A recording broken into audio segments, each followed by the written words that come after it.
Hit TV YouTube channels లో మీ వ్యాపార ప్రకటనలకు మరియు ప్రమోషనల్ ఇంటర్వ్యూస్ కోసం వెంటనే సంప్రదించండి. ఉపనిషత్తుల గురించి చాలా అంటే చాలా చక్కటి వివరణ ఇస్తున్నారు గురువు గారు. నిజంగా మసన్ చెన్నప్ప గారు వచ్చారు అంటే ఏదో ముఖ్యమైన విషయం మాకు తెలుస్తుంది అనేది ప్రేక్షకులకు కూడా తెలిసిపోతుంది. అలాగే నేను ఇంతటి బలవంతుడిని, నేను ఇంతటి బలం ఉంది నాకు అని మాట్లాడుకునే వాళ్ళకి అసలు భగవంతుడు ఉపనిషత్తుల ద్వారా ఎలాంటి బలాన్ని ప్రసాదించారు, అసలు ఈ జీవానికి ఎలాంటి బలాన్ని ప్రసాదించాడు చెప్పండి. అమ్మా జ్యోతి గారు, చాలా మంచి ప్రశ్న వేశావు. మన హిట్ టీవీ ఛానల్ ప్రేక్షకులు జాగ్రత్తగా ఈ విషయాన్ని వినాలి, గ్రహించాలి అని నా యొక్క మనవి. వేదంలో ఒక మంత్రం ఉంది, యాత్మదా బలదా యస్య విశ్వ ఉపాసతే ప్రశిషం యస్య దేవాః యస్య ఛాయామృతం యస్య మృత్యుః కస్మై దేవాయ హవిషా విధేమా. ఇందులో దీని మంత్రార్థం చెప్పాను నేను, ఎందుకంటే స్కూల్ పిల్లలకు టీచర్ చెప్పినట్లు అవుతుంది. కాబట్టి యా ఆత్మదా బలదా అన్నాడు. బలదా అంటే మనకు బలములు ఇచ్చేవాడు పరమాత్మ. కేవలం శరీరాన్ని ఇచ్చేవాడే కాదు, ప్రాణాన్ని ఇచ్చేవాడే కాదు, మనస్సుని ఇచ్చేవాడే కాదు, వాక్కునిచ్చేవాడే కాదు, మనకు జీవనం ఇచ్చేవాడే కాదు కదా. కానీ మనకు ఆ పరమాత్మ 4 బలాలు కూడా ఇస్తున్నాడు. అది ఏమిటి ఆ బలాలు అంటే, 1 బుద్ధి బలము, 2 భుజబలము, 3 ధనబలము, 4 శ్రమ బలము. బలాలు కూడా ఆయన ఇచ్చాడు ఆయన. కాబట్టి ఎవరు బుద్ధి బలాన్ని సంపాదించుకుంటారో వాళ్ళు బ్రాహ్మణులు, ఎవరు భుజబలాన్ని సంపాదించుకుంటారో వాళ్ళు క్షత్రియులు, ఎవరు ధనబలాన్ని సంపాదించుకుంటారో వాళ్ళు వైశ్యులు, ఎవరు శ్రమ బలాన్ని సంపాదించుకుంటారో వాళ్ళు శూద్రులు అని చెప్పబడింది. ఈ 4 బలాలు సమానమే, ఏ బలం లేకపోయినా వ్యర్థమే. ఏమి శ్రమశి ఇప్పుడు ఒకటి దగ్గర ధనబలం ఉంది కానీ శ్రమ బలం లేదు, ఇల్లు ఎట్లా తయారైతుంది? తయారు కాదు కదా. ఏమండి, తర్వాత ఇంజనీర్ ఉండాలి. ఏది ఇంజనీర్ అంటే బుద్ధి బలం కలిగిన వాడు ఉండాలి, బుద్ధి బలం కలిగిన వాడు ఉండాలి, భుజబలం కలిగిన వాడు ఉండాలి, ధనబలం కలిగిన వాడు ఉండాలి, శ్రమ బలం అంటే 4 బలాలు కలిగిన వాడు అయితేనే ఒక భవనాన్ని మనం నిర్మించగలుగుతాం అన్నమాట. కాబట్టి మనకు దీంట్లో వర్ణము అంటే కులము లేదు. వేదాల్లో గాని ఉపనిషత్తుల్లో గాని కుల శబ్దం మనకు కనిపించదు, వర్ణం అనే మాటనే కనిపిస్తుంది. వృణతే ఇతి వర్ణః అన్నమాట. దేన్ని వాడు వరిస్తే, ఇప్పుడు అమ్మాయి ఎవరిని వరిస్తే అతడు ఏమవుతాడు? వరుడు అవుతాడు. అమ్మాయి ఎవరిని వరిస్తే అతడు వరుడైనట్లే, దేన్ని ఏ పనిని వరిస్తే ఆ పని ద్వారా ఆ పేరు వర్ణంగా ఆ మనిషికి వస్తుంది అని ఉపనిషత్తు చెప్తా ఉంది. ఏ వర్ణంతో పుట్టాడు? పుట్టగానే అంటే దీని ఉపనిషత్తు ఏం చెప్తుంది? పుట్టగానే బ్రాహ్మణుడుగా పుట్టాడు, క్షత్రియుడుగా పుట్టాడు, శూద్రుడుగా పుట్టాడు అన్నమాట. తర్వాత పుట్టిన తర్వాత ఈ పనులన్నీ చేస్తూ ఉంటాడు. కాబట్టి ఇక్కడ 4 బలాలు ఇవి లోకానికి కావాలి.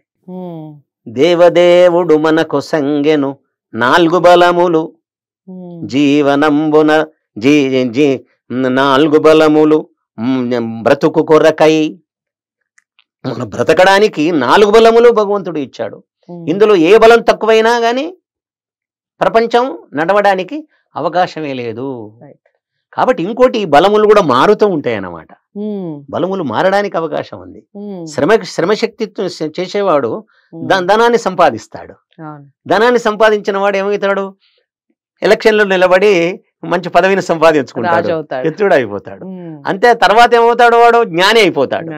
మీరు ఎందుకు నేను మాట చెప్తాను, ఆశ్చర్యపోతాను. చెప్పిందే కదా వేదం, అందుకని కరెక్ట్. శ్రీకృష్ణుడు ఏం చేసినాడు? మొదలు పసులు కాసిండు, ములుగర్ర పట్టుకున్నాడు. తర్వాత ఏం చేసిండు? కృషి వాణిజ్యం చేశాడు. తానే చెప్పిండు, బృందావనాన్ని మంచిగా ధనవంతమైన ఒక నగరంగా మార్చేసినాడు. కాబట్టి అక్కడ వైశ్యుడు అయిపోయాడు, వైశ్యవర్ణానికి వచ్చాడు.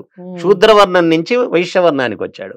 తర్వాత ఏం చేశాడు? శత్రువులు ఎప్పుడైతే ద్వారక మీద, బృందావనం మీద దాడి చేయడం మొదలు పెట్టారో అప్పుడు చక్రాన్ని ధరించాడు, క్షత్రియుడు అయ్యిండు. ఆ తర్వాత ఏమయ్యాడు? యుద్ధ భూమిలో అర్జునునికి కర్తవ్యోపదేశం చేశాడు, గీతోపదేశం చేశాడు. కాబట్టి అప్పుడు అక్కడ బ్రాహ్మణుడు అయ్యాడు. అంటే మనిషి పరివర్తనశీలుడు. కులం అనేది ఇప్పుడు మనకు సమాజంలో కులం అంటే ఏమిటి? ఇక అది హిమాలయ పర్వతం అన్నమాట, దాన్ని కదిలించలేం మనం. కానీ వర్ణము మారుతుంది, మారేది వర్ణము, మారనిది కులము.